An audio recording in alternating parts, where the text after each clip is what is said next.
தப்ப முடியாதபடி ஓரிடத்தில் அடைக்கப்பட்ட நிலை, அதான் சிறையிருப்பு. தப்பு, இதை விட்டு வெளியே வர முடியும். இதுதான் என் சிச்சுவேஷன். இதுக்குள்ள நான் வாழலாம், இதுக்குள்ள இருக்கலாம், இதுக்குள்ள இருக்கலாம்.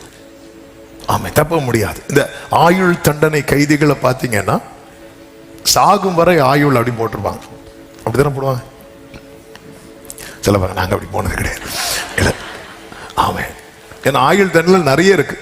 ஆயுள் தண்டனை 7 இரட்டை ஆயுள் இருக்கு. இரட்டை ஆயுள்னா 14 வருஷமா 14. சிலருக்கு சொல்லுவாங்க மரணம் வரைக்கும் அப்படி போட்டுருவாங்க. அவங்களுக்கு என்ன பார்த்தீங்கன்னா உள்ள எல்லாமே இருக்கும். ஆனால் என்ன அப்படின்னா ஒரு எல்லை போட்டிருப்பாங்க, அவ்வளோதான் லைஃப். அதுக்கு வெளியே ஒரு உலகம் இருக்குன்னு தெரியும், வர முடியாது. சிறையிருப்பு. இஸ்ரவேல் ஜனங்கள் பாபிலோனுக்கு சிறையாக கொண்டு போகப்பட்டார்கள். அங்க நீங்க பாத்தீங்கன்னா அங்க இந்த போனதுமே பேரு கூட மாத்திட்டான்.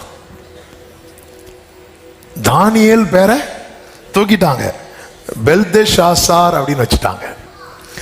அனனியா பேரை சாத்ராக்குனாங்க. ஏன்னா இந்த இஸ்ரவேல் யூதர்களுடைய பேர்ல எல்லாம் ஆண்டவருடைய பேரை சேர்த்து வச்சிருப்பாங்க. ஏல் அப்படின்னா அது தேவனை குறிக்கிறது, யா அப்படின்னாலும் அது தேவனை குறிக்கிறது.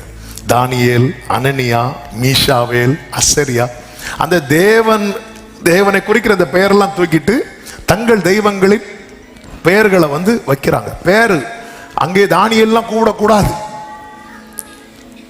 அங்க அதுக்கப்புறம் பார்த்தா ஷாத்ராக், மேஷாக், ஆபேத்நேகோ அப்படிதான் கூடணும். சாப்பாடு ராஜா கட்டளை போடுறாரு, இந்த ஃபுட்டு தான் கொடுக்கணும், என்ன சாப்பிடணும் அவரு டிசைட் பண்றார், எங்க இருக்கணும். அவங்க ஜெபிக்கலாம், திடீர்னு தடை வரும், ஜெபிக்க கூடாது அப்படின்னு 1 மந்த் ஜெபிக்க கூடாது. இதான் சிறையிருப்பு. நல்லா நேற்று வர ஜெபம் நல்லா போயிட்டு இருந்து இன்னையிலிருந்து தடை. இதான் சிறையிருப்பு. நிறைய பேர் அதனாலதான் தாவீது ஜெபிக்கிறார், உம்முடைய நாமத்தை நான் துதிக்கும்படிக்கு என் ஆத்துமாவை காவலுக்கு நீங்களாக்கி விடும். அப்ப என்ன ஏதோ ஒண்ணு சிறை பிடிச்சிருக்கு, அதனால என்னால என்ன செய்ய முடியல அப்படின்னா துதிக்க முடியல. ஆமென்.